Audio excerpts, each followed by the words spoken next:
You're listening to the Run for Your Lives podcast.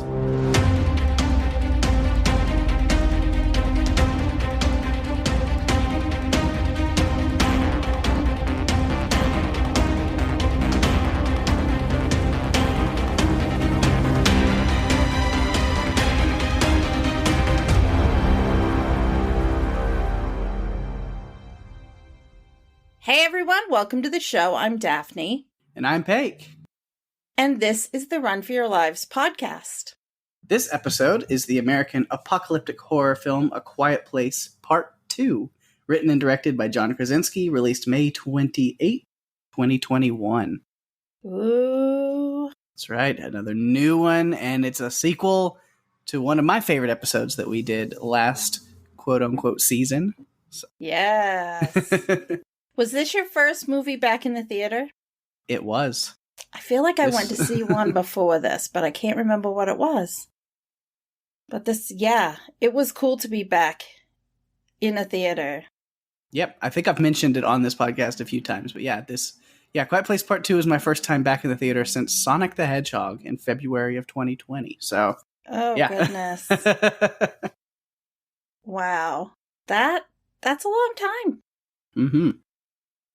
I think I had gone back a couple of weeks prior to this, and it had been since I went to see The Hunt, which was the weekend before everything closed down. Yeah. So it was March 2020. Man, I feel like we're getting back to the real world again, though. Yeah. Seems very cool. It's nice. I haven't been back to the theater since Quiet Place 2, though, but... I probably will sometime soon. I just got to find the right thing. Probably Black Widow will be. I've seen the ads like all day. They've been on, off and on, everything I was watching. So, yeah, I'm pretty sure that as I am a fan of Marvel movies, I'm going to have to go see this in the theater. Yep. It's just going to have to happen. For sure. This one, though, to talk about A Quiet Place 2, I really adored the first one. And I was hoping with the sequel that it would be something somewhat special. Yeah. But I never can... I always think and have the best intention in hoping that a sequel is going to be good. And I've been disappointed so many times that I wasn't sure... When I went in to see this one, I just wasn't sure what to expect. I was hopeful because John Krasinski was involved. And he wrote it in addition to directing it, so I was hoping that he would pay attention to all the little details again. He didn't disappoint me. Oh, yeah. I have some notes in here about, little details that were paid attention to really well that I really liked. So, yeah, I was kind of the same way. I was like, man, especially since it got pushed back and... with COVID and everything, I was like, the anticipation of waiting to watch this movie kept building. And I was like, man, this better be good. It better be worth it. Yeah. I mean, we anticipated this movie was going to come out in April of this year. Then it was moved to... Wasn't it actually supposed to come out in March? We were a week out from it, right? Or the next month. Yeah. It was supposed to come out I think it was supposed to come out like a week or two after... everything kind of shut down, and then they pushed it back a year. Yeah. And then pushed it back further to like October or something. And then luckily it got moved back up to May. So that was a nice surprise. Yeah. Yeah, it definitely was. It was cool to get to see it on the big screen, and I'm really stoked to break this down, so I feel like we should probably just jump into it. All right. A Quiet Place 2 was filmed in Buffalo, Dunkirk, Akron, Olcott, North Tonawanda, and New York City, New York, so mostly in the state of New York. John Krasinski wrote the screenplay for the sequel, while Brian Woods and Scott Beck, who created the characters for the first film, decided to work on other projects. While the film's premiere took place on March 8th, 2020 in New York City, release dates were postponed for over a year until May 28th, 2021. And we talked about it. Originally, it was going to come out in October of this year. And they surprised us by moving it a bit earlier, and I was quite thrilled with that. Yeah, it was a nice treat. The budget was approximately $61 million. The worldwide box office gross was $257.9 million. Nice. Which I think in COVID times is pretty good. Yeah. I mean, I still don't know what the algorithm is for it, but I think considering what they were up against, this is pretty good. And it doesn't take into account any streaming services and all of that. So I think it's pretty solid. Yeah. It comes in at 1 hour and 37 minutes. And Peg, you know what's next. Uh-huh. Synopsis time. And I'll jump into that here. Following the events at home, the Abbott family now face the terrors of the outside world. Forced to venture into the unknown, they realize the creatures that hunt by sound are not the only threats lurking beyond the sandpath. Ooh, yes, true. Mm-hmm. Such creepiness in this movie. Yeah. In a different way. Like, I feel like they expanded the universe of the movie by showing us, outside that home in their little town. But they also really gave us the opening of how things kind of went down when they first showed up. I love that. And there's so much I loved about this movie. And I know that we're going to talk about this a little bit later, but there were certain things within the storylines that connected and were presented in a way that, to me, was super impactful and different from some of the other movies I've seen. So I was really appreciative of that. Yeah, really branching into the two storylines, and then we can do that. Or we can talk about the two storylines and then talk about individual stuff after. I feel like we should talk about how it started and then branch into the two storylines. And maybe this one is less about character, one character at a time. Mm-hmm. Because we already know these characters. Yeah. That way we can talk about the two separate stories. Because to me, it started here and then it went into two separate directions. I was thinking about that when I did my notes, and I'm thinking, I don't know if we can do it the way we usually do. I feel like we have to break it. We can bring people up to date on, they left the house and how Regan went back and got some of those supplies. Yeah. We can talk about about each individual character with pertaining to kind of their personal arcs and storylines. Yeah. And then we can be and then these were the things of and then. Okay, that sounds good.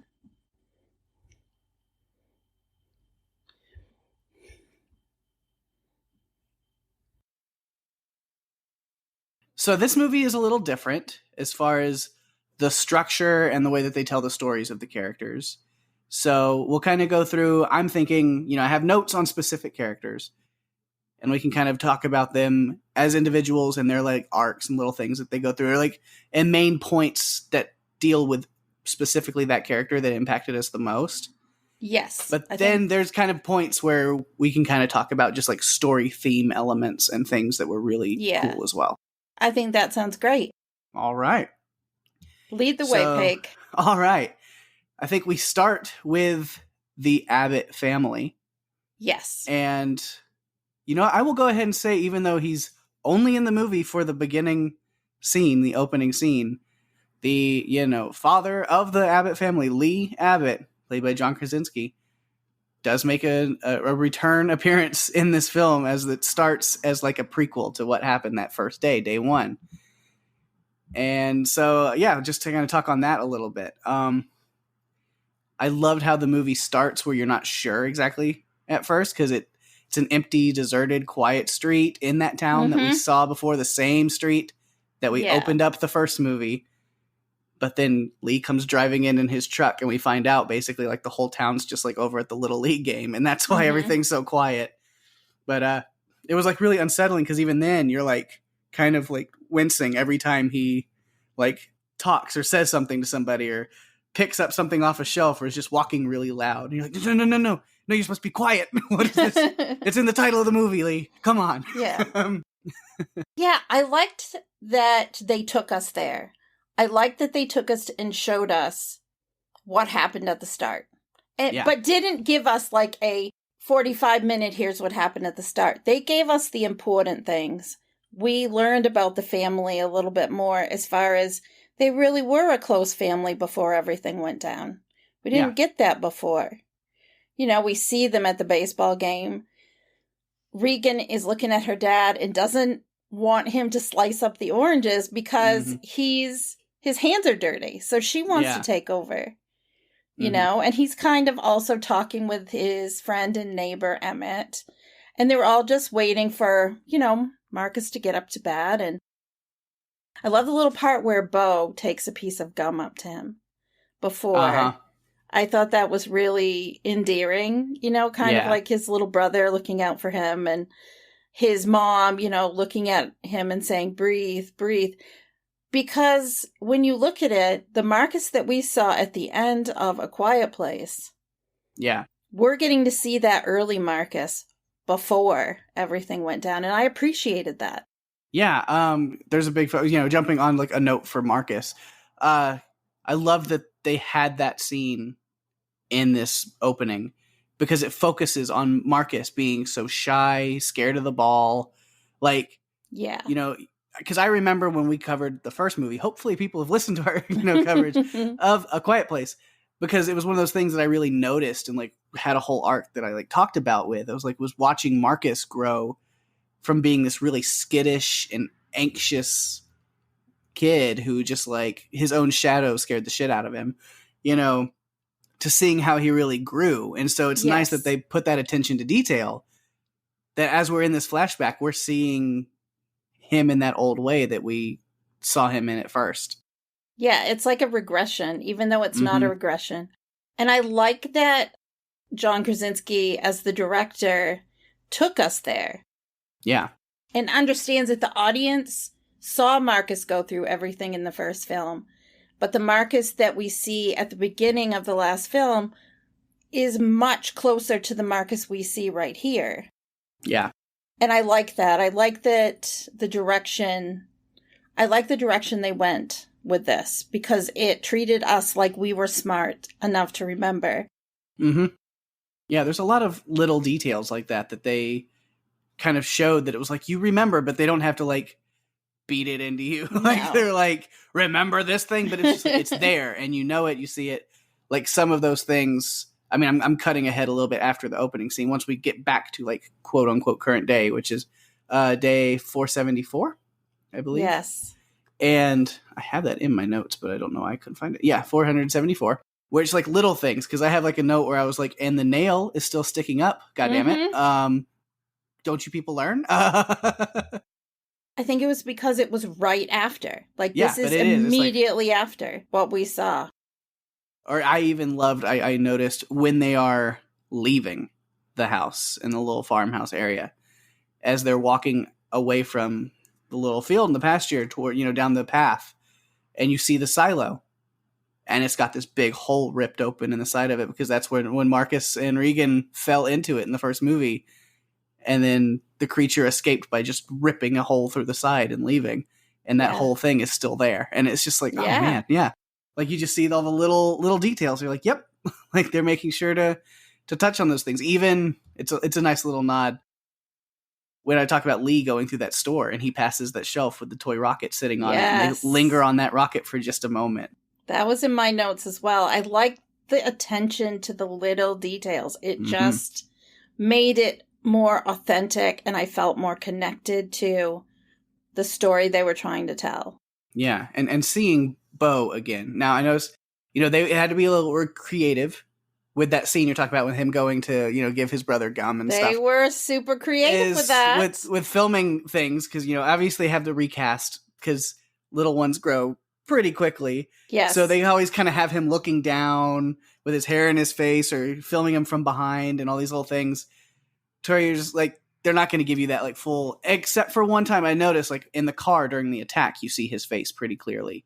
Yes. And I was like, it's a different actor, but you can be okay with it, mainly because they does have quite a lot of similarities to the original actor, since it is Dean Woodward, the actual real life little brother of Cade Woodward, who played Bo in the first movie. Yeah. So the casting was well done in that way. Yeah, I like that. I like that they went right back to the family, and it's like, Krasinski, he must have known Yeah. Or the casting agents for this movie must have known. And with kids, it's really difficult to do a series of movies because, especially at the young age, between 4 and 7, especially, they grow so fast that they'll be out of that role. They won't look the same, and you can't.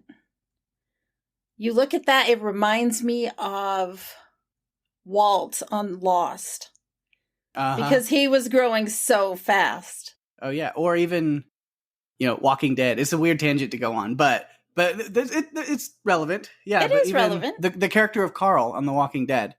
I mean, because I read the comics. I'm a huge comic book fan for The Walking Dead, and Carl was like 8 in the comics, and they obviously couldn't. They had to make him a little bit older in the show because he was gonna age anyway, and still Chandler Riggs was growing so fast that they would end up having to do like time jumps and all these things just to make sense with it. I know. We watched him grow up on that show, really. It was wonderful to get to see that. I was happy that they, went with his little brother to play Bo. Yeah. Like using Dean instead of Cade to play Bo. You're right. There's enough similarities that they can make it work. Yeah. I appreciate that. Yeah. So other little things that I enjoyed is, seeing the farmhouse. Because again, after this opening, this attack happens so quick. And I'm sure we will talk more about the specifics of that opening attack with other characters in a little bit. But then jumping into exactly where we left off, like you mentioned. And there's already all these like little things. Like they're there at the bar, like the house. And again, I threw that out in the first episode. We talked about that. I was like, ooh, the barn. I've been there. I was like, oh, I know exactly where I've stood there. I know where we're at. But that's fun. But then even what immediately pulled me back into the mindset in the world of that first movie is the score, the music. Because it's the same score that they used, a lot of it. And I love the score for these movies. It pulls you in. It takes you to that place that they're trying to take you to. It helps create the ambiance for the story. Yeah. They did such a great job with it. For sure. And then, do you have anything else on Lee or kind of some throwbacks and stuff, that set up the world? There were just little things that I noticed. Evelyn as a mom, because we really only saw Evelyn as a mom who's pregnant and going to give birth in the last movie. We didn't get to see these little moments, especially when she was pushing Bo on the swing set and you could see that connection. And it just made me a little sad because, of course, we know what happened to Bo. So that was sad to watch. I liked that. We got to see some of those pieces. You also got to see Regan is really connected with her father. Like, even though they had this relationship after Bo dies and she thinks that Lee doesn't love her anymore. Yeah. You get to see their interaction before and see that they have such a really sweet relationship. Yeah. Seeing how close they were here makes thinking back, like if you were to rewatch that first movie and see the tension and like that whole arc that she's going through, that makes it that much more impactful. It does. I kind of want to go back and watch the first one again. Yeah. Because I feel like now things would be enhanced because I have more information than what we had in the first place. And when I was watching the this is what happened on day one piece, at first I thought, well, I wish they'd put this in the first one, but now I'm glad they didn't. Because we could focus in on the here and now of what the characters were going through, and it didn't get muddled down with all of this extra stuff that we really didn't need to know at the time. And they gave it to us here, which makes me appreciate what we saw in the first movie so much more. I feel like I have to rank it even differently because I'm grateful for the way that they told the story. Yeah. Man. So the character of Evelyn, talk about a couple of her little things. And again, I'm going to kind of just run the gamut from beginning to end of movie on like just kind of little, stuff with her. I think she makes the big call to like we have to leave. This house is done for. We need to relocate. I mean, everything is flooded and on fire, and they've basically been made like these creatures are just going to keep coming to that location. And so they have to move on, and they've seen the smoke that's rising from the neighbor that Lee has been communicating with, or at least they keep lighting the fires and the smoke so they know that other people are there. We talked about that in the first movie. Yes. And so that's like the only lead they really have is head towards the smoke, head up the mountain. Just that's where we need to go. And they head off down the path. And I was like, their sand path of silence and safety only goes so far. Then they have to press onward without it at a certain point. I like that Regan had the sense to go and light the fire and look again. Like she takes the map and she goes up to look and to see who still has a lamp lit. Yeah. So they're not walking out there blindly. She was really smart. And her mom, Evelyn, how on earth she just gave birth to a baby and she's still being just as strong and focused. I guess living in a post-apocalyptic world does that to you. Yeah. But this isn't long after she'd had the baby. No, this is like the next day, I believe. The next day, yeah. It's yeah, off of no sleep because they were up all night surviving. Yeah. So yeah, it's crazy. And then with the baby, I went back and looked at my notes for the first movie to try, and I couldn't find anything. But I just kind of quickly looked.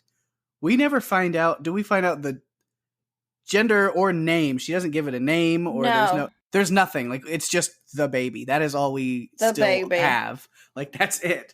Like even in this movie, when Marcus and Evelyn are talking about it, she's like, "But the baby, I don't know what to do." Oh, I told you what to do with the baby. Yes, the baby. I mean, it's like air quotes, the baby. Yep. Yeah, I really thought though that their sound box was really clever, where they put the baby in the sound box with an air tank to keep the creatures from hearing her or him. Yeah, I want to think it's a girl, but I don't know. I don't know. It's so confusing. I'm not sure. Maybe we'll learn in the next one. Hey.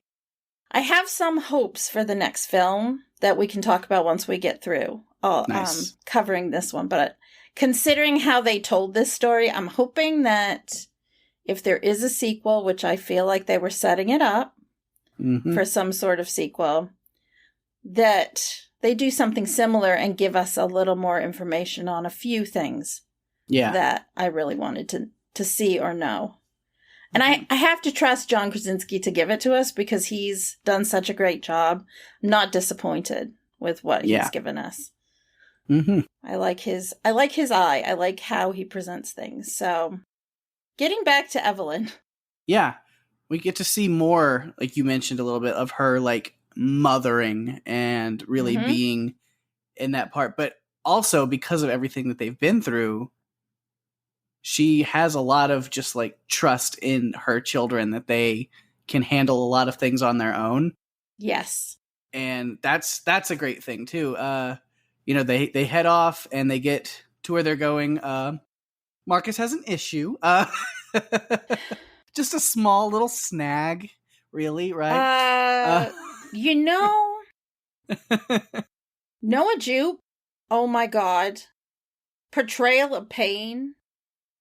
Man. Oh my God. I remember when I watched it the second time, seeing his face and his reaction, how he's silent just for a second.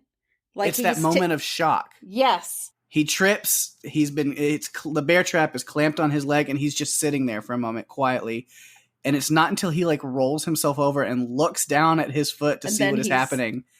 And then he just fucking loses it. Yeah, as anyone would. Yeah, absolutely. Oh my gosh. So again, we'll jump all over the place with notes. That's fine. We do it. We will. So with Marcus because Evelyn hits a tripwire. It makes noise and they start running. Makes these bottles and stuff fall, so run. And they're running. Emmett's watching them with this rifle scope on them. And so you're already like tense, like, who is this? What's going on?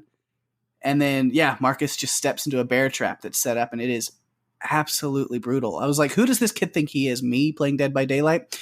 Yes, I was going to bring that up because Mr. Pate and I and a bunch of our friends have been playing Dead by Daylight, and oh man, more I always than can once, find the bear traps. More than once, Pake is stuck in a bear trap.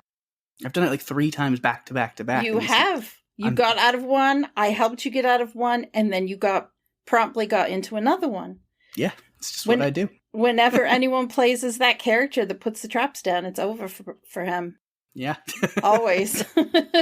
But you mentioned that just the pain and the sound, because even in my notes I say, yeah, Marcus, forget the whole alien creatures drawn by sound thing. You just stepped in a fucking bear trap. Scream your little heart out, buddy. Just scream your heart out, dude. I felt so bad. I get it. I don't blame you. Just let it out.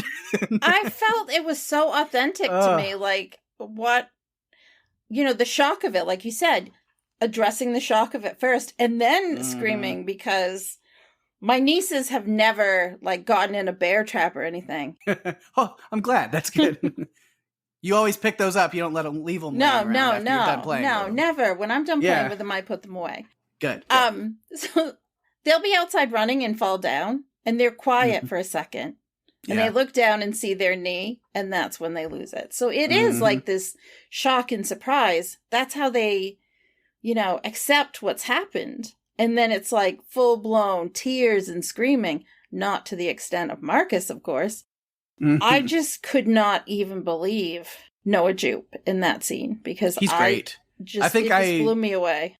I think I was sending him lots of love when we covered the first one, because of other stuff that I've seen him in, and he's a great young actor. So it was, I knew, just like going back in this, like, all right, what's he got for us? And then even not just him, I mean all of them. I mean, my God, Millicent Simmons fucking crushed it. Like again, she brings it.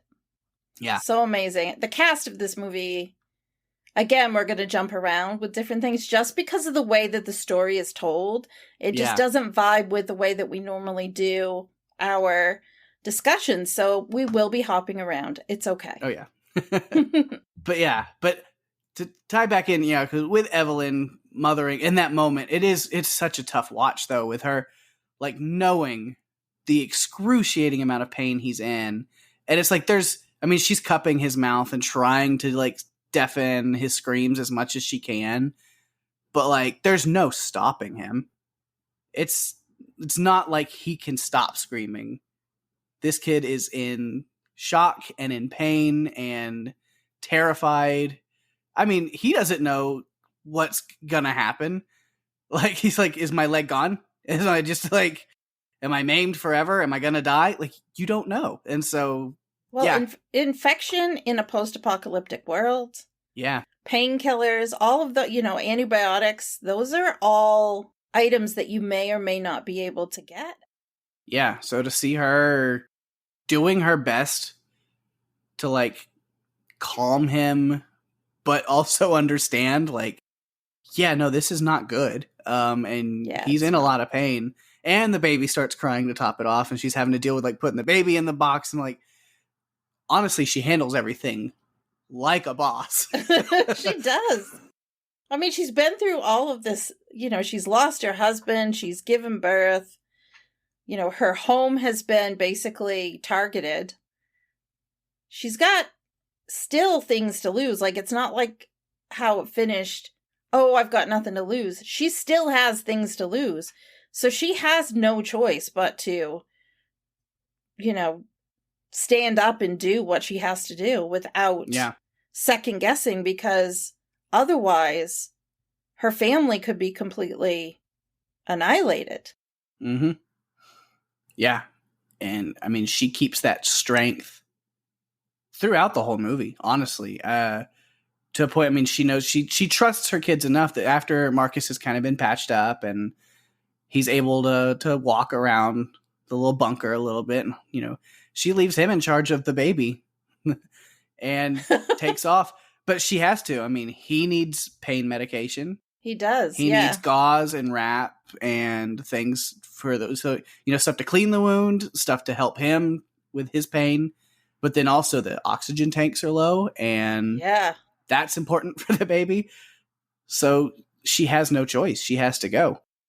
Yeah. And she has to leave him by himself with the baby. And he's already terrified still. Yeah. You see the older version, older but younger version of Marcus kind of seeping in those moments, because you see that look on his face, like, I can't be alone. I can't.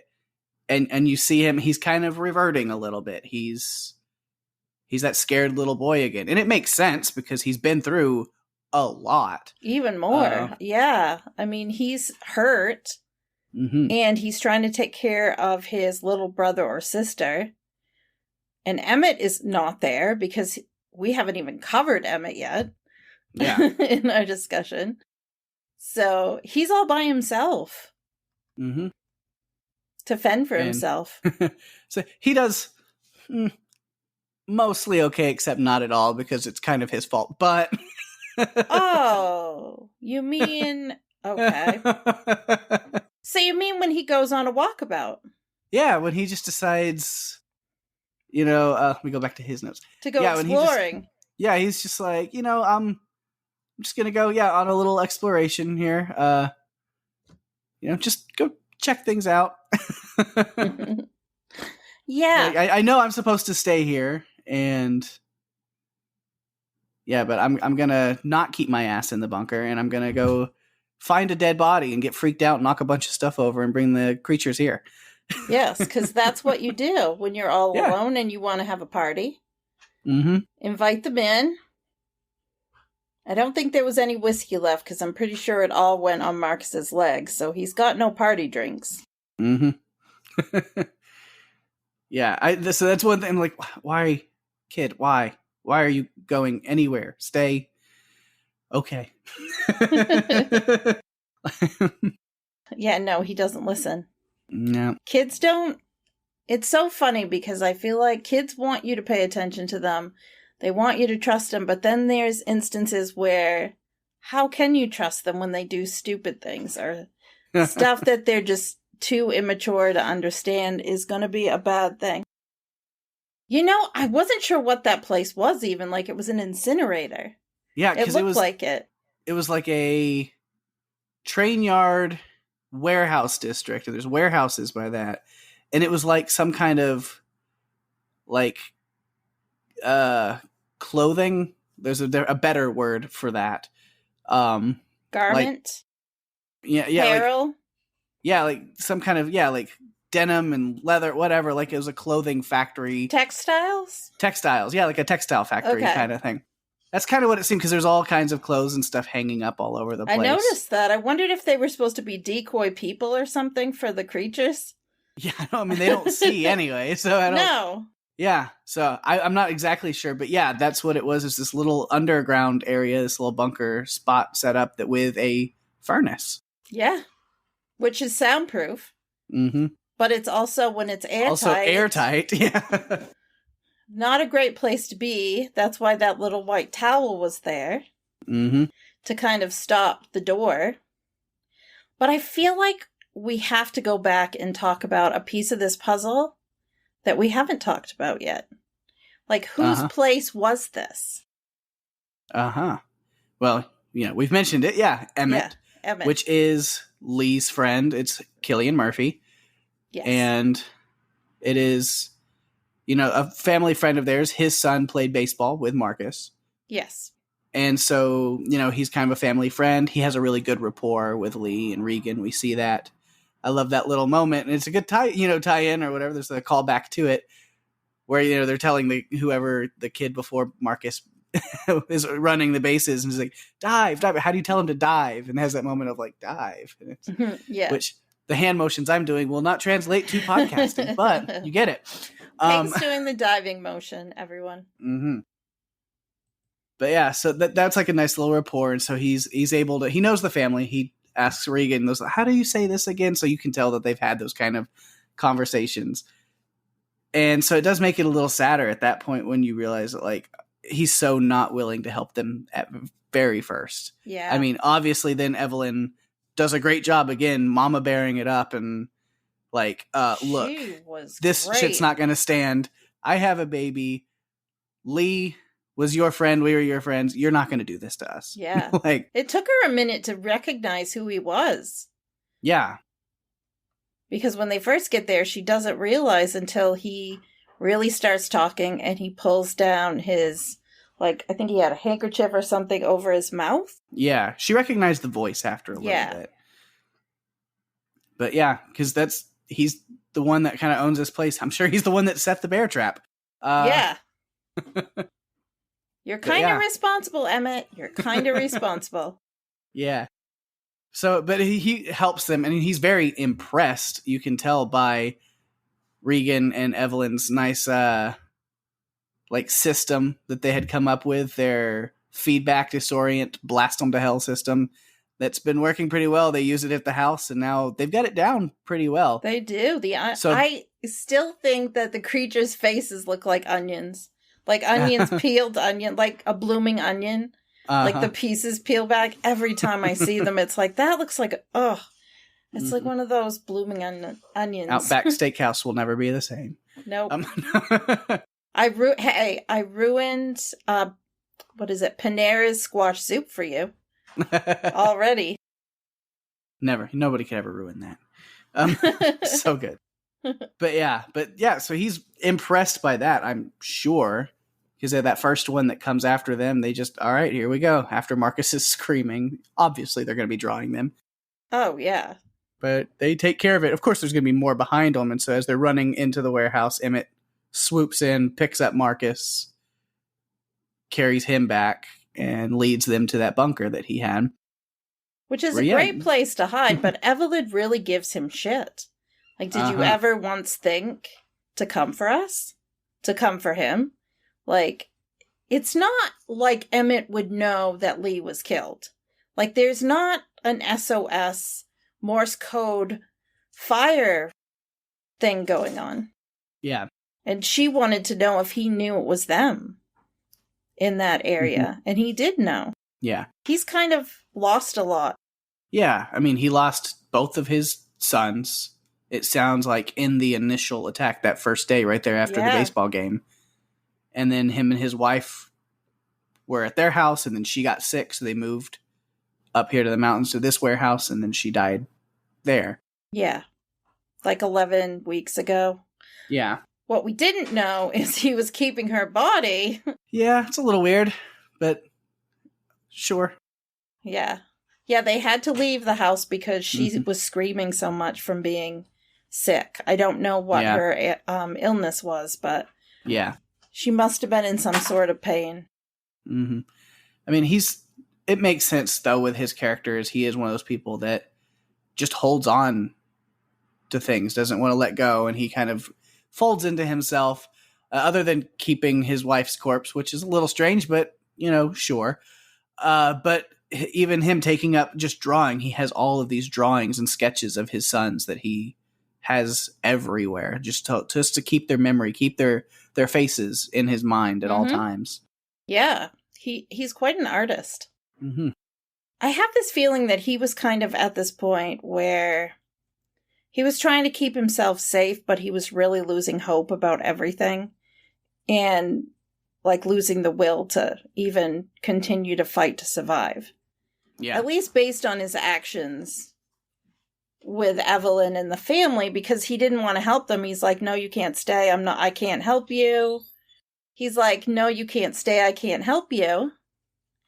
And she keeps trying to push him. Yeah.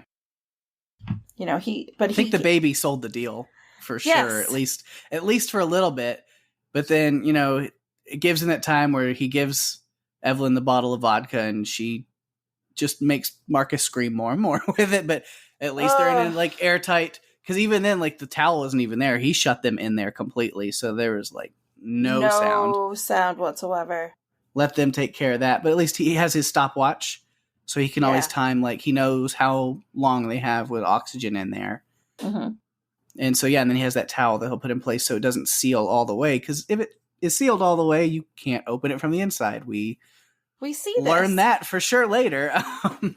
Yeah, it definitely was not was not good. I really worried for Marcus and the baby.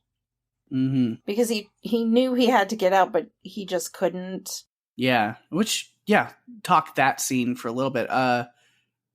Because, at least Marcus had the mind to grab the radio.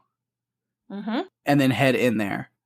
Didn't have the mind to use the towel, and that's kind of a big problem. And then it leads to, it's a very tense, scary scene. I mean, I know when I first saw it in the theater, like, there's a lot of tension there. With him realizing he's breathing and it's still like shortness of breath, like he's not getting oxygen. And you see that panic in his eyes, where he has to make that decision of like sharing the air tank with his baby sibling. I know, and the baby is screaming. So already the tank was running low. Yeah. That's why Evelyn had to go out and get more tanks. Mm-hmm. And so Marcus gets stuck in there with the baby, and Evelyn is trying to get back. She had 2 air tanks. She was trying to get back. However, when she does get back, Marcus's little field trip. Yeah, his play date that showed up to hang out with him. He got stuck. So she couldn't really do anything. Like, she had to deal with that before she could go in and save them. Like, she didn't even know at that point that they were locked in. She just, assumed they were in there, and she's back and trying to get down to them with all the medicine and the air tank, and she ends up having to use one of the air tanks to kill one of the creatures. Mm-hmm. And then she can get down there. But that was really tense and really scary. Oh, for sure. Just I was worried. Tension. Yeah. A lot of tension. I didn't think that they would do it, but, I mean, they did. In the first movie, they killed Bo, so that makes me nervous all the time. Yeah. And there was just, like, so many little things like that were those high tension moments that I loved. I was talking about, because, like, watching it in the theater, it was a great first movie to go back and see in that regard. But then I had to bring myself back to the one where Evelyn's having to flip the car in reverse when the bus is coming at them in that big first attack scene. My goodness. She's going back, and then that one of the aliens just starts crawling out from the shattered windshield. And I out loud just went, that is so fucking cool. And then I realized there's other people sitting around me. I'm like, oh, I can't just talk at movies like I do at home all the time. I don't know if anybody heard me because all of the sounds of all the chaos and stuff going on the screen, but like I was like, oh yeah, I'm back in a theater now. This is weird. You can't talk to yourself. I think we're so used to being, watching a movie and talking about it like, oh, I really like this. But, you might have a friend or like my fiance lives here, and I can talk to him about any movie as we go along, but to be in a movie theater, it's like, shh. You have to remember that you can't. Mm-hmm. For sure. So yeah, where to now? I feel like we have to go to Regan, because one of the things about the way they told this story this time is they really gave us 2 different arcs. Once they got to Emmett's bunker, or furnace, incinerator, warehouse, things kind of went in 2 different directions. We got to see what happened with Evelyn and Marcus staying put. Mm-hmm. And then Regan makes this decision after hearing this song on the radio, Beyond the Sea. Yeah. She makes the decision to go and try to find these people because she thinks it's a code and that there's a safe place. And she wants to save her family because that's what her father would have done. Yeah. And she's so smart and so, like, adaptive. To where, like, before they even leave the house, she makes, like, the portable feedback machine, is what I want to call it.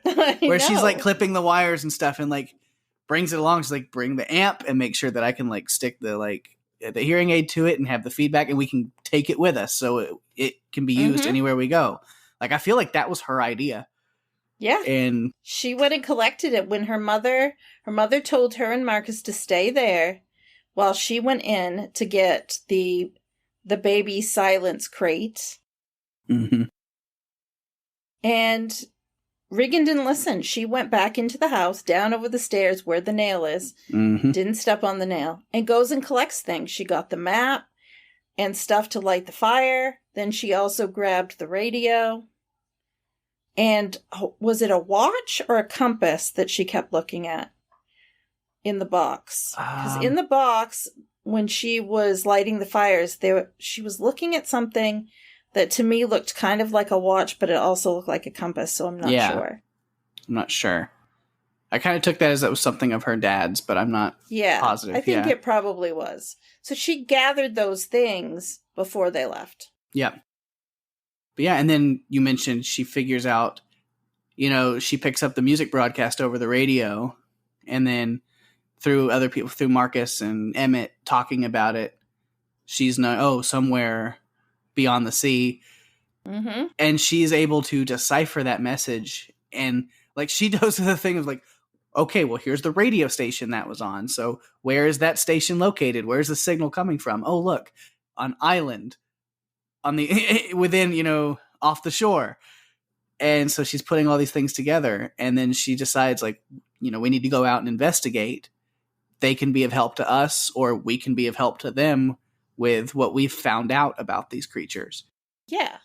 And Marcus is not too hot on the idea. Not at all. He's scared and nervous and doesn't want her to go out and be, risk anything, which again, after everything he's been through, I don't blame him. Neither do I. He's been through a lot. The whole family has, and I don't think that they could handle suffering another loss. Yeah. But she decides that she's going to go off. She makes the decision to do it. She just waits till everybody's asleep, and then she takes off, leaves a little note for Marcus to keep on listening, which he does. Even when they're inside at the end, when they're inside that like furnace fighting off one of the creatures, he still has his headphones on, still listening to the radio. So it's like he has a nice soundtrack. He really does. Soundtrack to your possible death. You know what? If you got to go out, at least be jamming some music. I don't know. My goodness. That makes me wonder, what would you listen to if you were in that situation? Mr. Music here. Oh, man. I don't know. I haven't really thought about my As I'm Being Murdered soundtrack. No one does. Yeah. No one does. But yeah. So yep, she takes off, and again, there's a reason Regan was in my top 5 characters last season for our like wrap up.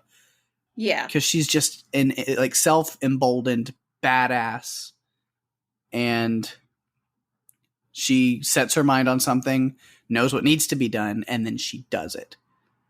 And I just love that. She's not afraid. She is really, really tough. She takes after her mother and her father. Yeah, because she's really, really tough. She's not afraid.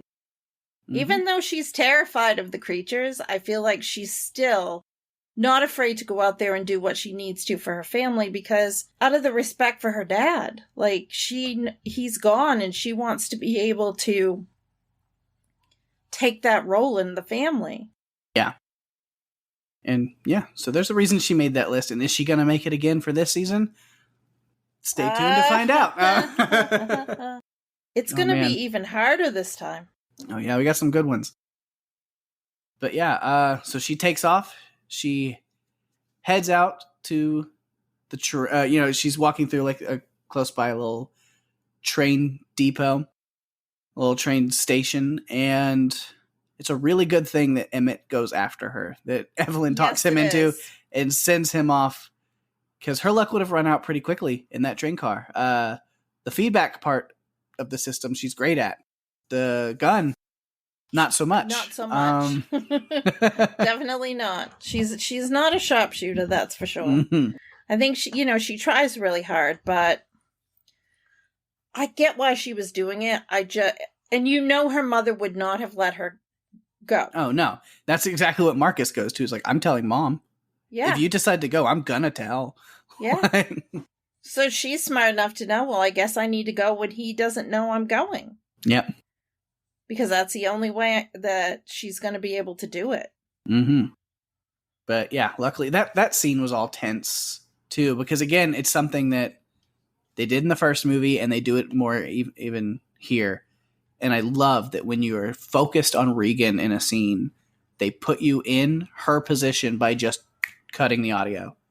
And it's just silence.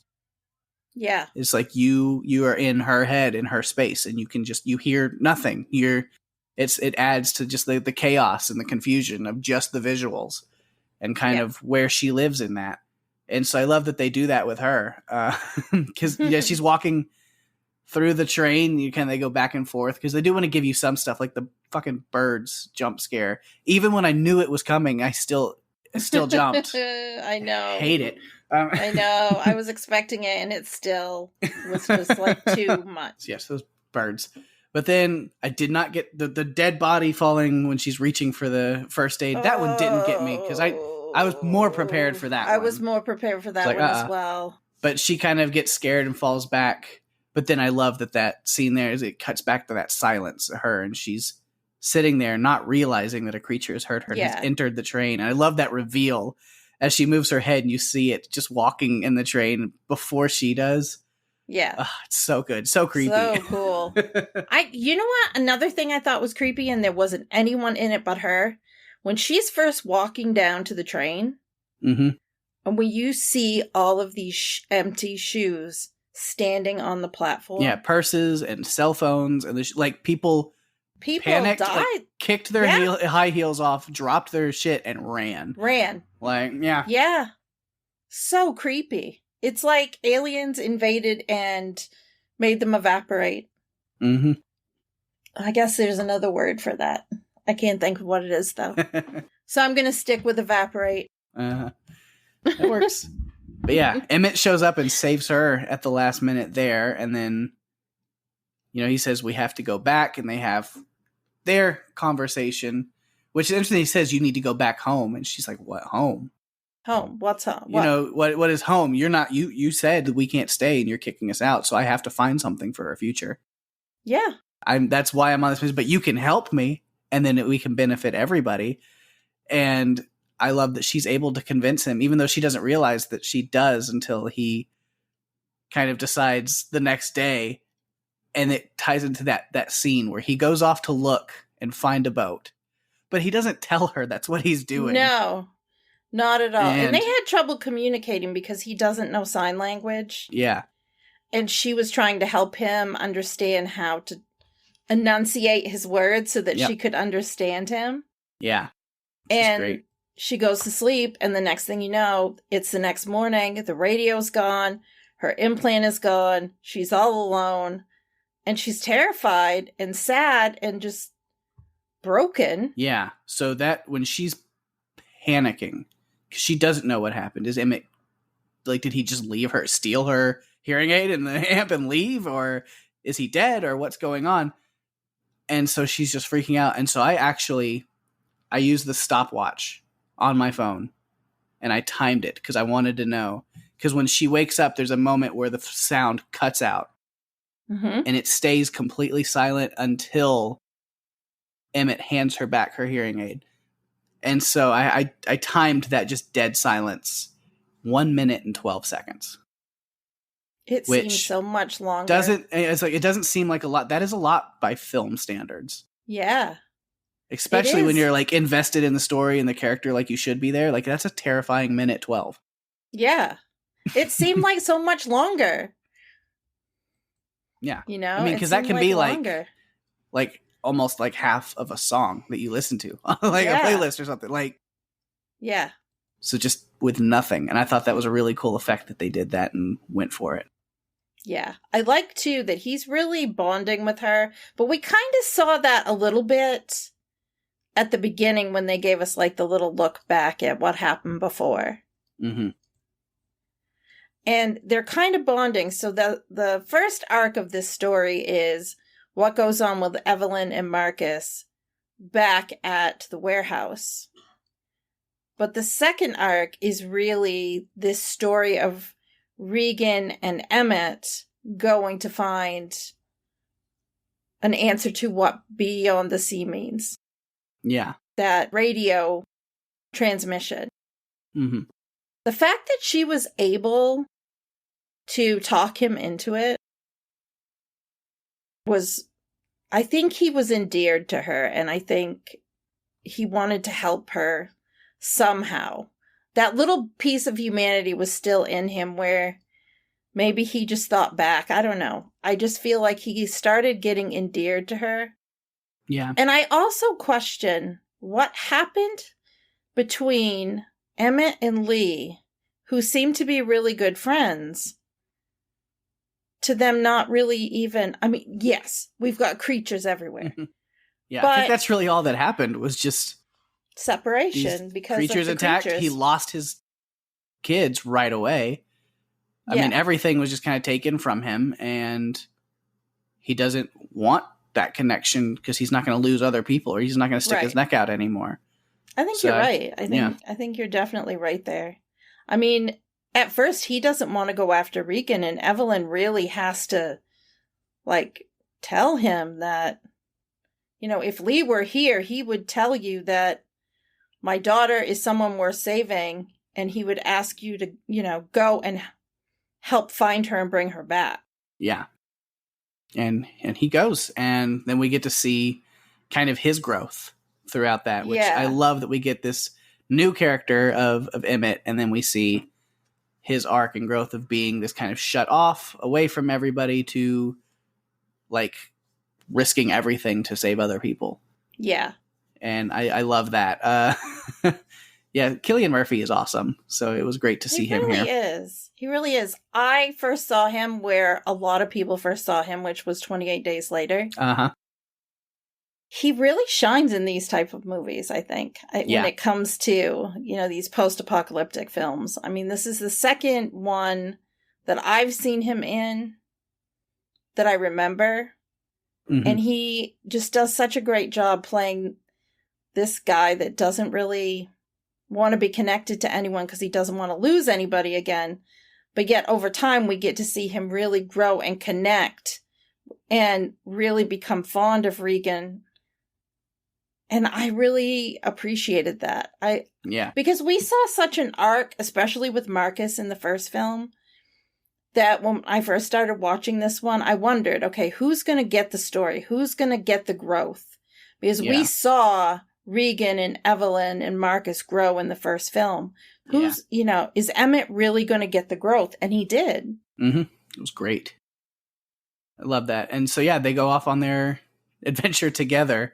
And say Emmett and Regan walking on the bridge to get a boat, to get to a secluded island, gave me major Last of Us 2 vibes. Oh my goodness, yes.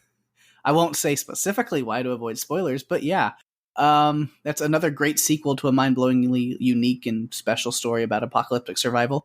But the bridge to find a boat, like I was immediately like, this is Last of Us. Like that's what I'm thinking of. Such a throwback. It did bring it back. Which then it made me have the thought, I was like, I actually could see Killian Murphy and Millicent Simmons being a really good Joel and Ellie. Oh. Even though the TV series that is coming for Last of Us has been cast already, which I cannot wait for that one to start. But like looking at these two standing there and then making me think of that, I was like, you know what? The two of them in those roles would have been great. Like, I could see it looking at this. Definitely. Yeah, I agree. I didn't think about it until you just mentioned it. I never played that game, but I watched it. Like, because it is. Some of these games are like 30-hour movies to watch. Yeah. And I didn't get that vibe, but now that you mention it, I can definitely see that connection. Mm-hmm. Especially with the bridge. And Emmett has gone to try to find this boat, which he does do. And then that leads us to one of the most terrifying parts of this movie. Creepy dock people. It creeped me out. Oh, I was so creeped out by these people. Oh. Mm-hmm. So creeped out. Mostly because of the way that the guy who has no name, Mm-hmm. is like pulling things off of Regan. Like they're pulling things off her, and I just was getting concerned. Very, very creepy. Yeah. So creepy. It's like, we're just going to tie this guy up and leave him for dead, but we'll take the girl. Yeah, it's... Yeah, no, it's awful. Unsettling. You don't... Yeah. And so it's good that they were able to take care of that. Yes, they were. With the dive. Yes, dive. Emmett, such a damn genius that he is able to pull the hearing aid off of the guy. Yes. And have it in his mouth as he jumps into the water to save it. He's like, yeah, that's the single most important component to your entire plan. So I'm glad you were able to save that. That's really good. Yeah. And he looks at her and communicates to her what he's going to do. Mm-hmm. Which was so smart. He gets up and starts jumping around and making noise because what they've tied him up with is basically what looks like a fishnet with a lot of cans and bells and clanky things that make a lot of noise. Yeah. And so we'll talk about a lot more like scenes that are intense because I have these like, that's one of these scenes that kind of mirrors another thing. So I'll talk about that. But, to skip over that for now. But yeah, so they get out of that situation, they get on a boat, and they take off and find this community of people living on this island like that are free to cook and speak and live. There's kids playing happily, like not afraid of making noises, and they're like super like shocked about it at first because like they're all quietly sneaking up, and then they hear voices, and like he's almost like, oh no, what's going on? And then they realize like, oh no, these people are fine. They're living normally, and that was something that was different. And while they're there, we get some new information, and that's basically that the creatures can't swim. Yeah, which we see that because after, they jump into the water and there's the two creatures that attack the creepy dock people. And the one that goes in the water and then just sinks and drowns and is gone. And then the other one that goes to the boat.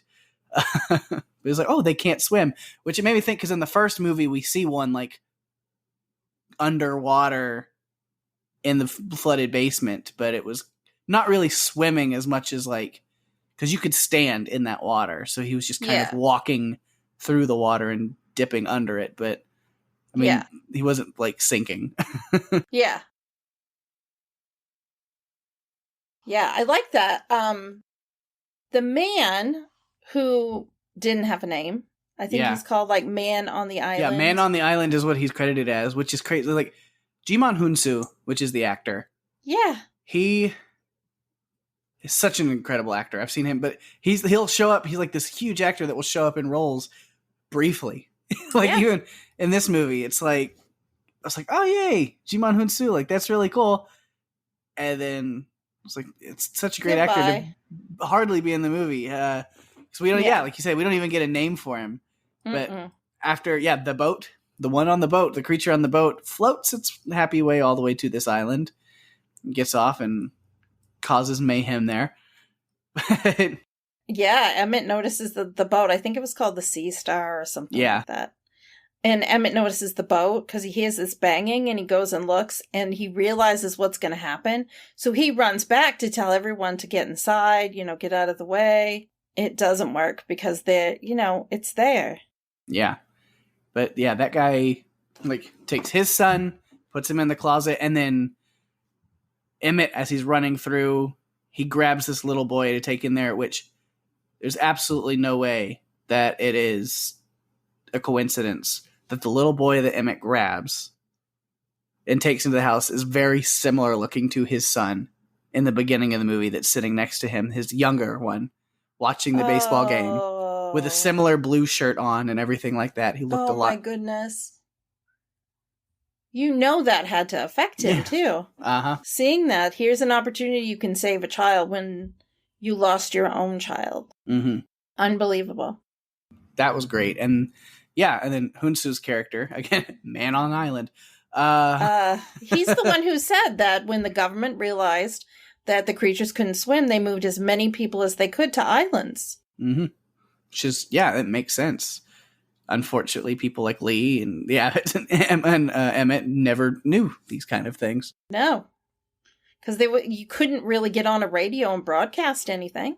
Yeah. I mean, you could, but you could end up killing people if they didn't have headphones. Yeah. But so he has already told Emmett and Regan he's going to take them to the radio station so she can broadcast that feedback and kind of and show them how that's done, and then that would help with certain things. And so he takes them there, but now with the situation going on, he uses it as an excuse or a way to also draw the creature away from the other people in his village, this little town community here. So he's honking the horn and driving and just getting the thing to chase after them, which it keeps up pretty well. Yeah. They're fast. Quite fast. Really fast. Yeah, but he gives Emmett the keys to get into the radio station and then is immediately grabbed and goes, bye-bye. R.I.P. Awesome guy. We barely knew. Sad that his last words were literally, I need to get back to my family. Followed by, ah! Yep. That was really his last word, but, you know. Oh, so sad. We barely knew him. Mm-hmm. But yeah. I was trying to think. Well, if I have a lot of other notes about people that don't tie into those, and I don't really think, other than Emmett and Regan, again, having some good moments. When Emmett tells Regan that she is like her father, the feels. I know. I couldn't deal. Yeah. There were times, though, too, she yelled at him and basically, in sign language, pretty much, that he was not like her, he wasn't like her father. Yeah. She just basically gets mad at him and says, you're nothing like my father. Mm-hmm.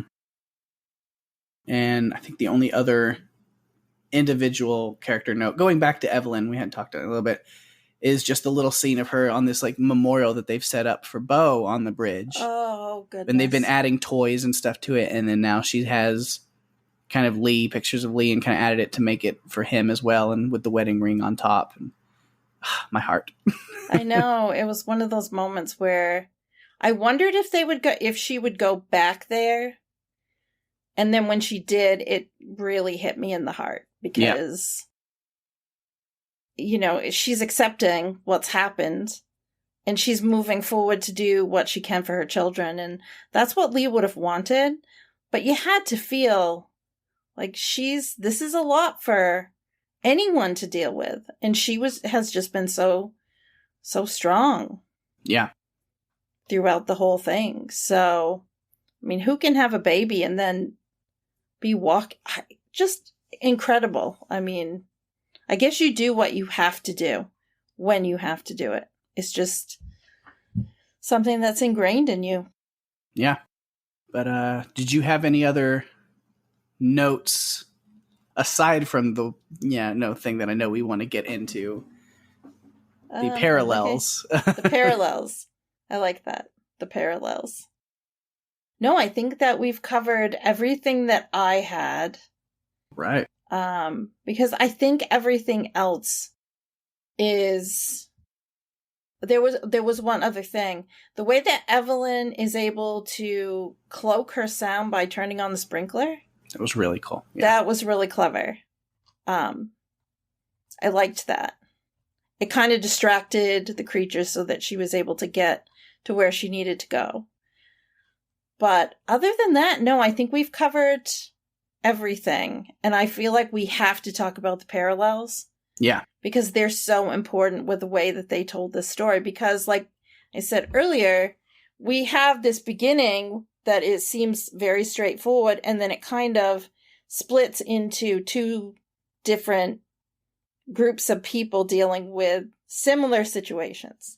Yeah. But they're not together. So you have...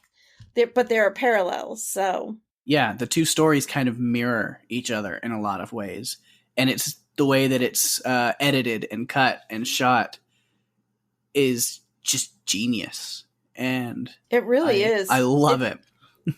It took me the second watch, and then I just started realizing exactly what was going on. Mm-hmm. So I started writing things down. It's like, wait a minute, that kind of... connects. It's very cool. It was very clever. And now that John Krasinski has done, 2 of this series, I'm really interested to see what else he can do because I feel like he's got a really good eye for bringing a story to life. Yeah. And I want to see more. Mm-hmm. And so the first one that I have that is really starts these parallels, which I mentioned a little bit, but the tension in both sets, both places, starts at the exact same time. And it's cuts back and forth. Mm-hmm. You get Regan and Emmett while they're being cornered by the creepy doc people as that's starting to happen. Marcus not keeping his ass in the bunker and finding the body and him like snooping around. Like they're cutting back and forth between those two, plus also cutting to Evelyn as she's at the pharmacy picking up things, like being completely oblivious to what's happening with both of her kids at the time. Mm-hmm. I thought so that tension starts there, and then the tension just keeps building and like bouncing back and forth. That's where, the doc creeps taking Regan, and then Emmett telling her to dive, and then he attacks that main guy. And at the same time, Evelyn's firing off the gun to attract the attention of the creature from Marcus and the baby. And so it culminates in this really great balanced visual of the lantern on the dock dropping and lighting the dock on fire at the same time as Evelyn is shooting the fuel and lighting the area around that creature on fire, which is so cool. Like we get fire in both instances. That's when it hit me. It's like, okay, something really clever is happening here, and I need to pay closer attention through this watch to get those pieces. And I'm glad you noticed it too. Yeah. And then the same theme happens right after that, but instead of fire, we switch to water. Emmett stabs the main creepy guy that distracts a monster, and then he jumps into the water. And then the sprinklers in the warehouse go off. They're activated, and that they douse the fire, where Evelyn then is able to mask her sounds a little bit. So we go from fire to water in both places at the same time, and it's a really cool theme that just like I was like nerding out watching it, because I'm like, this is it's so clever. From a creative like writing position, this is so cool. Yeah, I liked it. I thought it was super clever. I liked that the visually. I mean, because the dialogue and everything else in this movie was fantastic, but there were these visual things like this that just took it even further than where it was. Even after that, both of the situations ease at the same time. Emmett struggling underwater, and then the guy that he's attached to with this like net and stuff gets dismembered. Oh yeah, that was beautiful. It was great.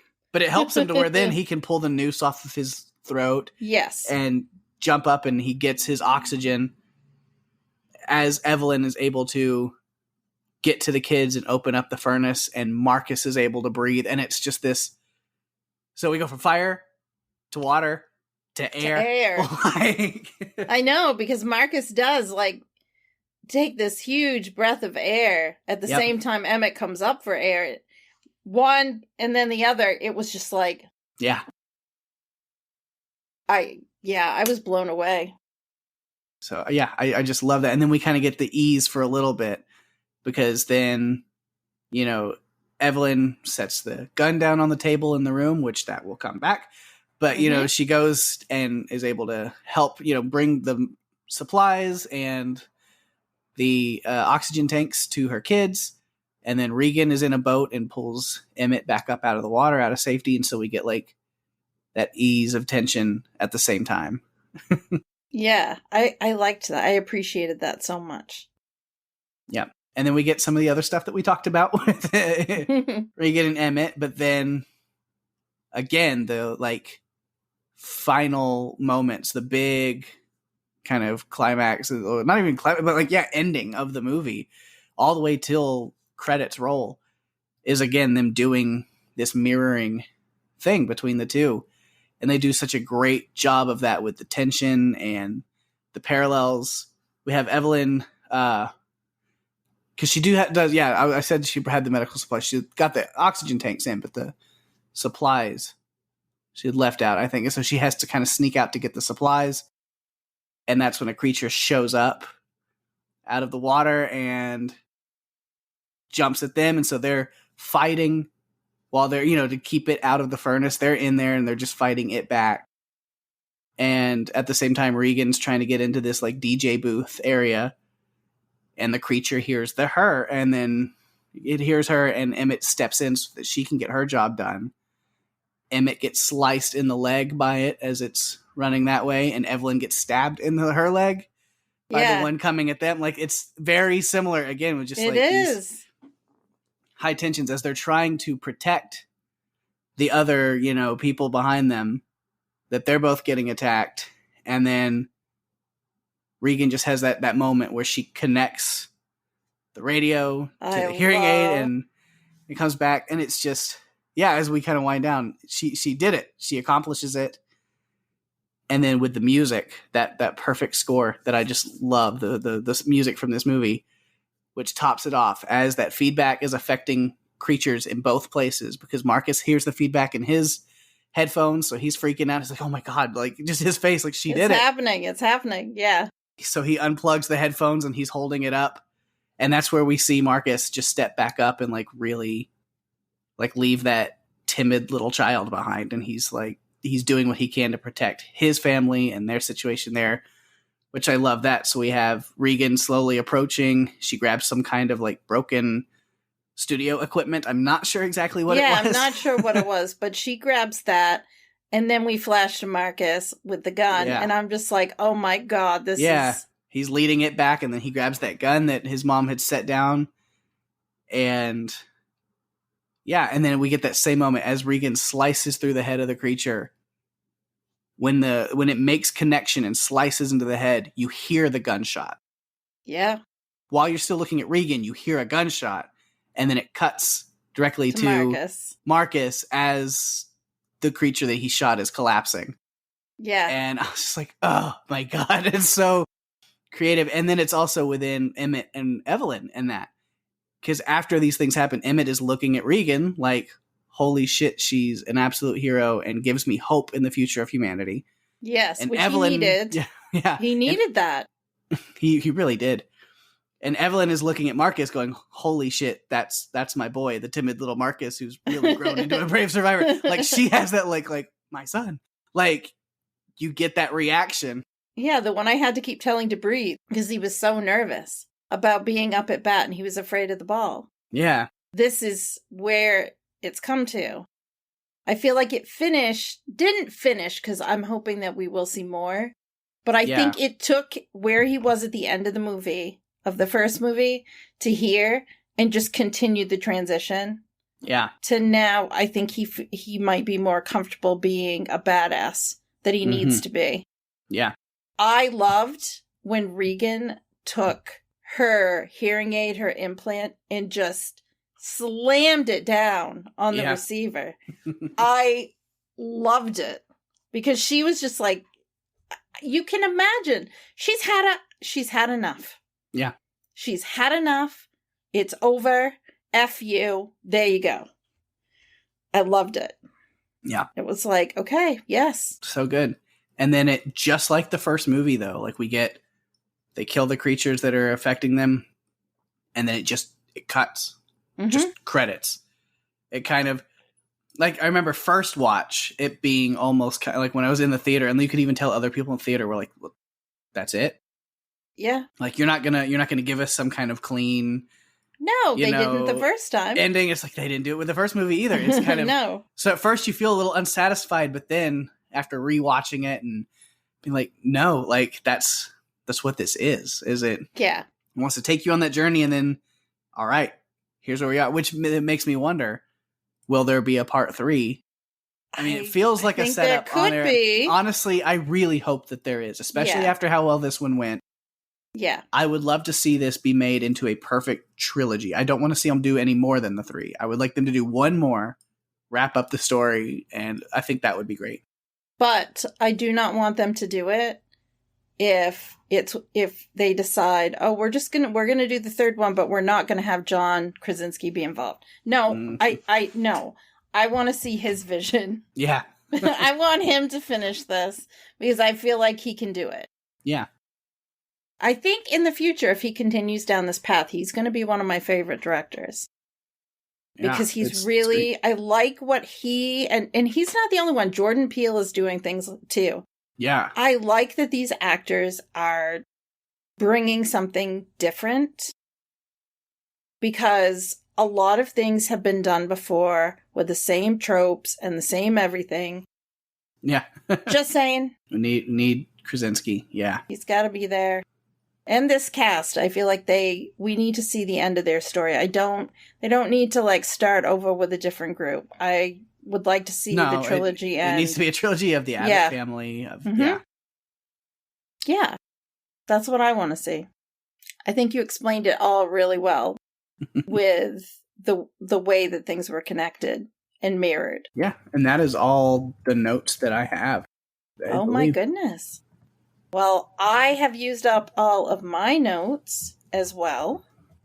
So I feel like we can go to production notes if you're ready. Yeah. Hit me with it. Let me get a drink. Okay. So, we already talked about this though, and I don't have a lot because so much of what was in the first movie connects to this one. So I just brought up a few interesting things that I thought would be cool to share with everyone. We did talk about Bo being portrayed by Dean Woodward, who had been played by Dean's older brother, Cade, in the first film. Krasinski originally did not want to be involved with the sequel, but the producer convinced him to pitch his ideas. And after 3 weeks, they asked him to write the story with the idea that they would hand over the directorial duties to someone else. Krasinski finally offered to come back as director, jokingly suggesting that he was Jedi mind-tricked into signing on to the sequel. Well, he better be on for the third one if they do that too. Because, yeah, like you said, now at this point, it's like I just need to see Krasinski's vision come to fruition on this if they continue it. Yeah, I want to see that. I want to see his vision. Don't make a third one if you're not going to include the ingredients that made the first two successful. Yeah. You don't add salt to something that doesn't need it. Or swap out chocolate powder for something else. Keep it together. Yeah. Krasinski said he wrote himself into the sequel because the first film was such a personal experience and his love letter to his children. And he said that it was really important for me to continue the metaphor and we actually start dealing with how this all started. So I really like that. The more I read into his involvement in what he was doing, the more I really believe he understands what it takes to tell a good story. And so I'm really, really interested. Yeah. Beyond A Quiet Place. Yeah. But I wonder if he went with a third one, if he would have to write himself into it as well. Then what do? I think it would be great to then have another little flashback that's between the flashback we got in this one and where the first one starts. Where it's like, okay, everything has gone down. We now live in a world where we have to be quiet. Like, what was it like for like the first, before Bo died. Before Bo died, like the first little bit of time where it was like where they were having to like come to grips with things and like adapt to a new world. That would be cool to explore. I think that would be really cool. Are you listening, John Krasinski? That's kind of what we want. Yeah. Since he's such a huge fan of this podcast. Of course he is. Hey, Pake. You never know who's listening. Uh-huh.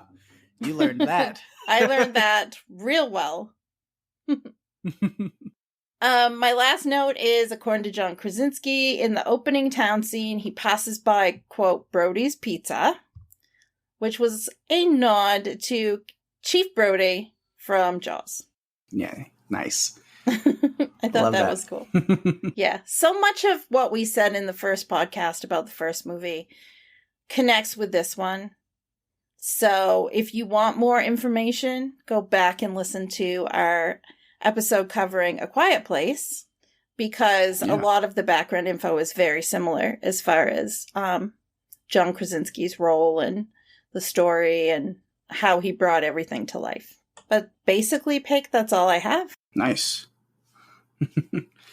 Well, then, I guess it is time to get into some quotes. Yeah. See what we got. I wants only to go have two. first? I'll go first. All right. I had to include this one because it reminds me of something that happened in The Handmaid's Tale. I'm not going to spoil anything. There's one point where Evelyn sets off the trap when she's walking to Emmett's, and she just basically says very quietly, "Run." Yeah.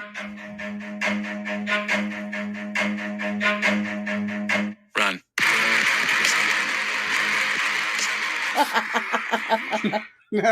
That is awesome. What is that? AWOL Nation. Come on. Okay, my second one is something that Emmett said to Evelyn after her family arrived at his warehouse / incinerator / furnace. I feel like I should have come up with a name for that place. Anyway, when she's trying to talk to him about people, survival, he says the people that are left, they're not the kind of people worth saving. And that's kind of what led her to say to him, my daughter is someone worth saving. Lee would tell you my daughter is someone who's worth saving. Mm-hmm.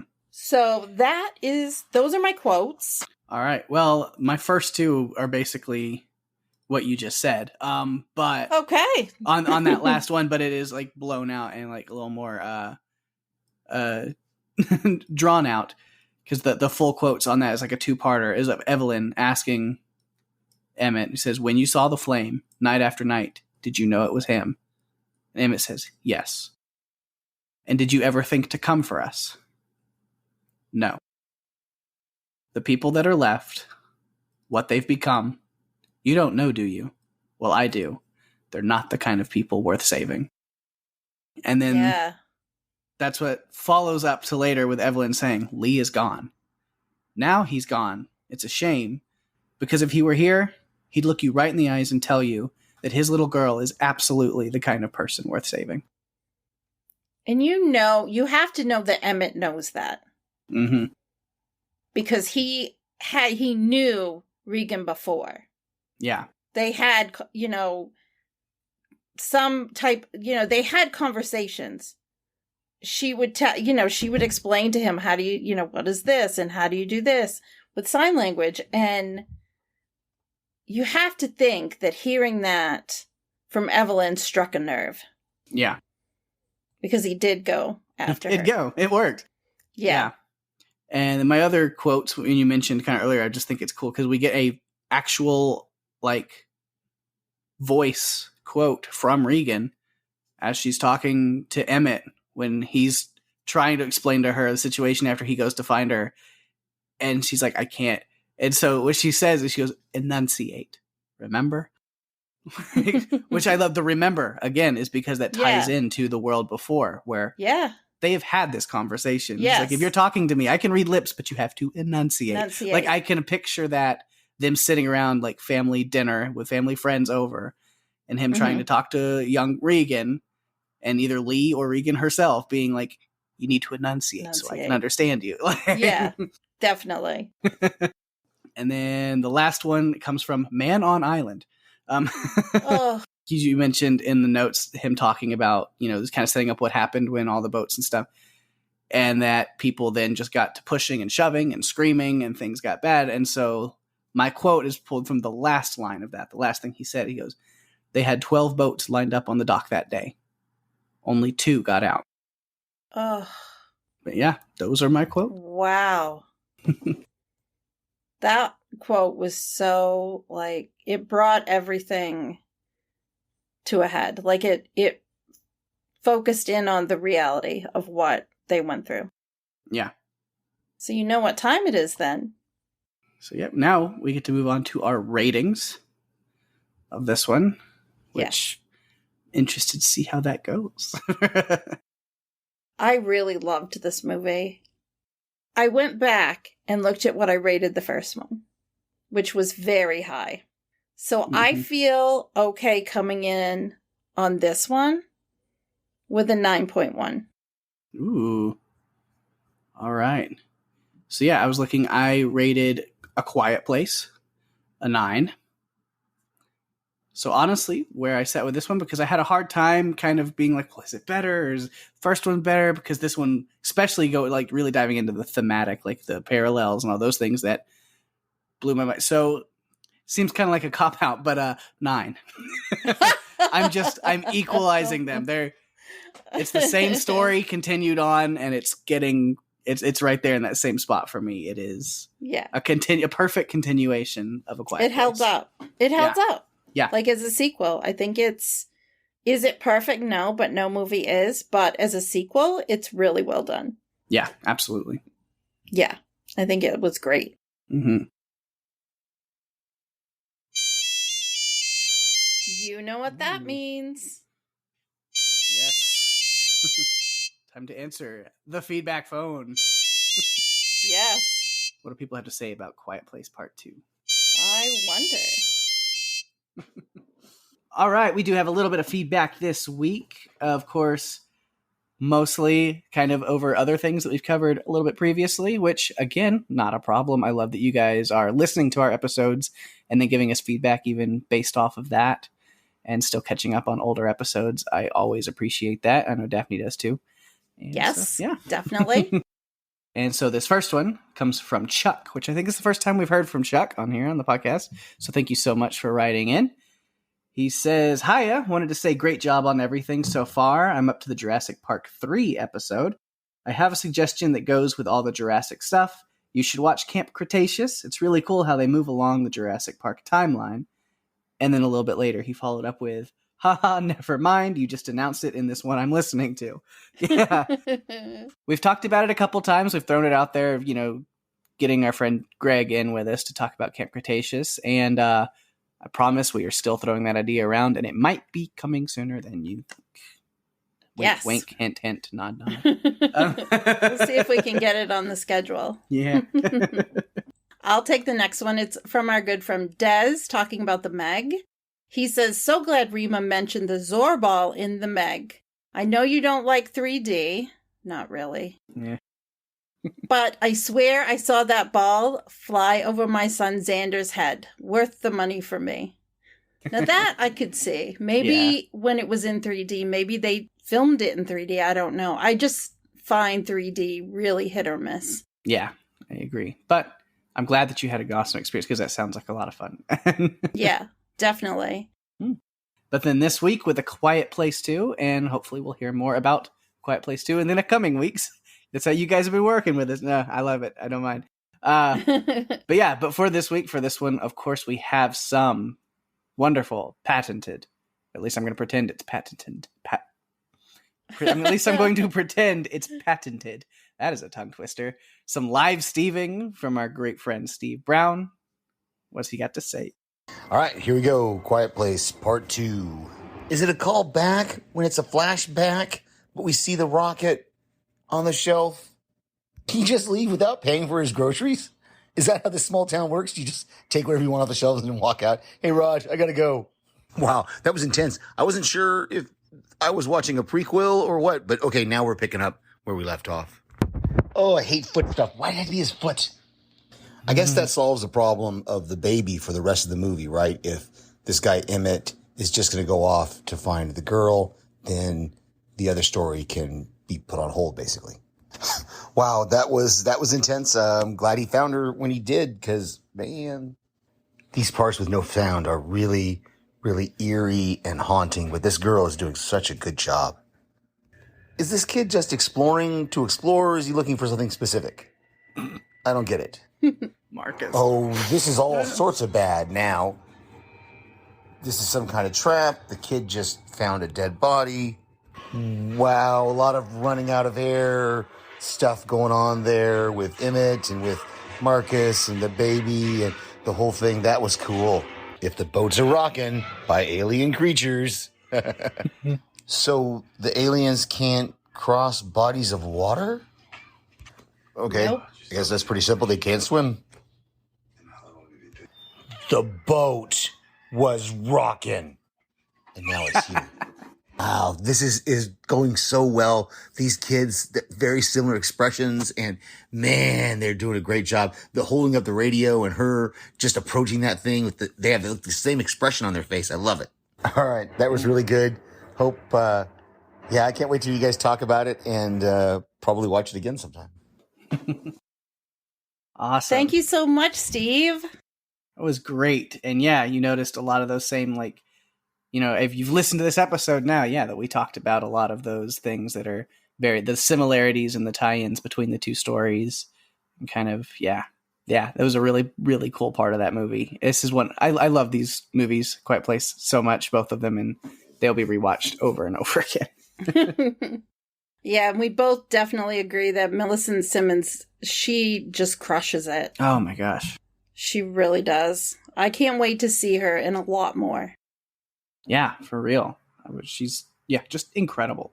But thank you so much, Steve, and everyone else who sent in any feedback over any movie this week. And so anyone who would like to send us any feedback, whether about this movie, anyone we've already covered, or what we'll be covering next week and coming up, of course, you can do that in a bunch of different ways. You can find us on Facebook at facebook.com/runforyourlivespodcast.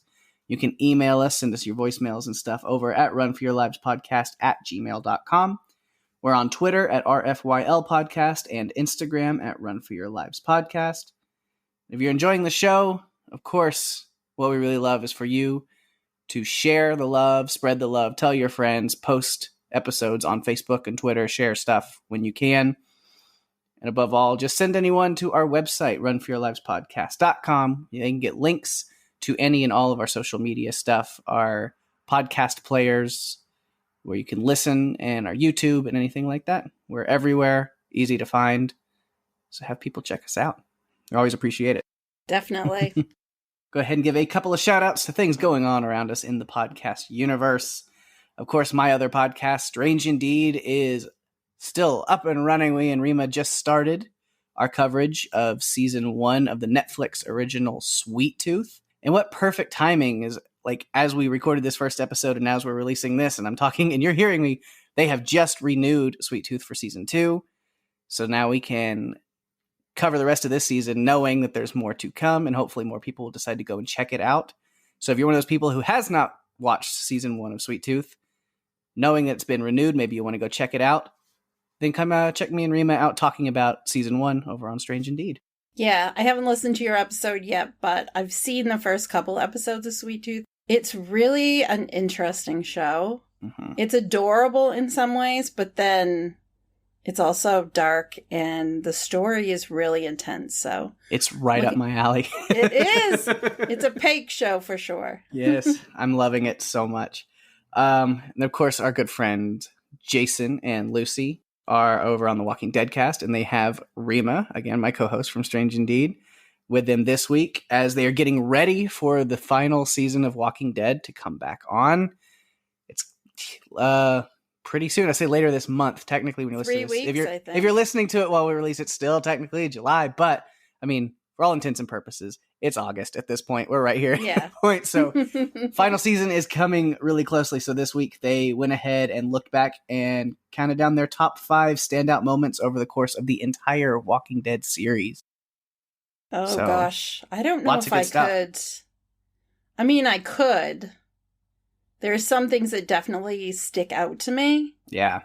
But I'd have to, refine the list because there's just so many things. Mm-hmm. And again, of course, our good friend Derek over on TV Podcast Industries, him and his co-host celebrated their 600th episode by discussing all of the TV and movies to look forward to in the back half of 2021. 600 episodes. Wow.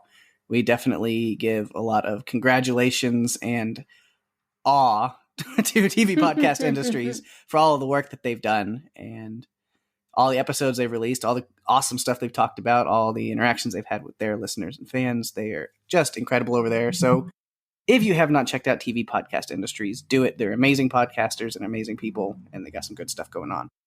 I think they're still covering the Bad Batch also, but the big news this week was that they recorded or posted episode number 600, which is a huge milestone. Yeah, in podcasting. Just amazing. Yeah. Yeah. All right, our friend Damien with the Watched It in the 80s podcast, him and his guest host Andy discussed their top 5 episodes of seasons 2 and 3 of Family Ties. They're still going back through Family Ties stuff, and that is awesome. Michael Gross, pretty great. Oh my goodness, you went there. Speaking of Michael Gross, we might have something for you in just a minute. Oh yeah. I knew you were going to go there. I knew Oh it. yeah. And then, of course, our good friend Ben with the Wilhelm podcast. This week's episode, they will be covering time travel movies. So if you're a big fan of that, definitely check out Wilhelm. I have found some really interesting movies listening to episodes of Wilhelm, stuff that like I just haven't got around to watching or stuff I haven't heard of that like then hearing Ben and his guests just like geek out over them for a little bit. I have a running like list in my phone of just like add that to it, gotta watch that. So it's been great. Someday you'll get to the movie. Eventually. Right? But if you hear about it enough times, I feel like it makes you move it up the list. It does. That's how it's. Yeah, it definitely works that way. I finally watched Nobody last week. It took me long enough. Oh my goodness. Now you can go listen to... I did. Okay, because it was so good. Yeah. That was such a great film. I enjoyed it a lot. Mm-hmm. But, Daphne, as I teased it a little bit, what is going on next week right here on Run for Your Lives? Well, you know, it's that time of year again. We're heading back to perfection, and we're going to revisit the movie that elevated Burt Gummer to the head of the franchise. Tremors 3, Back to Perfection. Graboids, Shriekers, and the next step in the Graboid evolutionary chain, Ass Blasters. Yep. We're going there. For those of you who have been listening to this podcast, like all the episodes for the most part, you know that as we kind of reach our season finales, we always have to take a trip with the Tremors and see what's going on there. Always. We have to revisit the Graboids. It was episode number 1 of our podcast. I believe it was episode 25 of our podcast. And it is going to be episode 50 of our podcast. Because next week we will be posting episode 50. It's crazy. I love it. I can't believe it. A long way from 600, but we're going somewhere. Yes, but we're going somewhere. We're taking it one episode at a time. It's been a lot of fun. It's been about a year. And yeah, it's pretty exciting. So we do revisit Tremors and Burt Gummer, of course.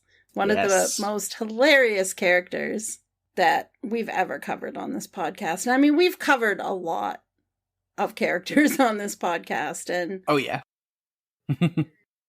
We mentioned it last week, but after the Tremors episode, we will be coming back with our season finale episode, which is looking back at our favorite things from the last 25 episodes. Yep. All of the movies that we have covered since the last look back episode. We'll be breaking down our like top 5/10, if you're counting, because we make sure none of ours overlap.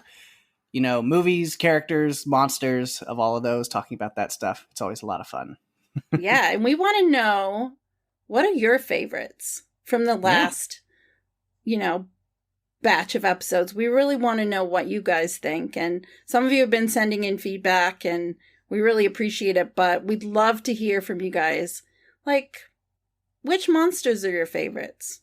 Which disasters? Like, which things have stood out to you? Or do you have a favorite episode of the podcast that, one that stands out to you? Let us know.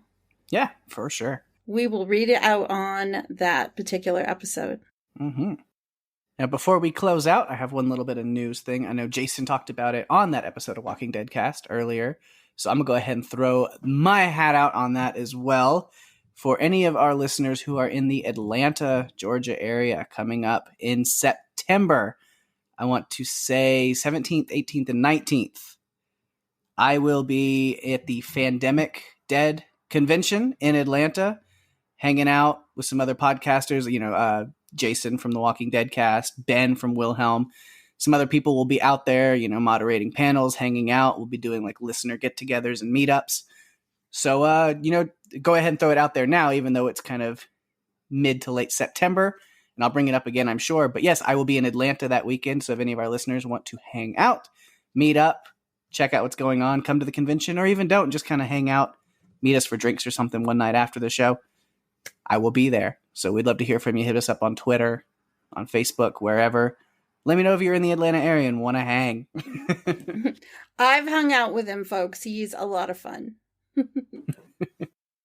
And with that, we've reached the end of another fun episode, although this one was a bit darker. Yeah. Thanks, everyone, for listening. I am Daphne. And I'm Pake. And if you have to run, you better run for your lives. Bye-bye.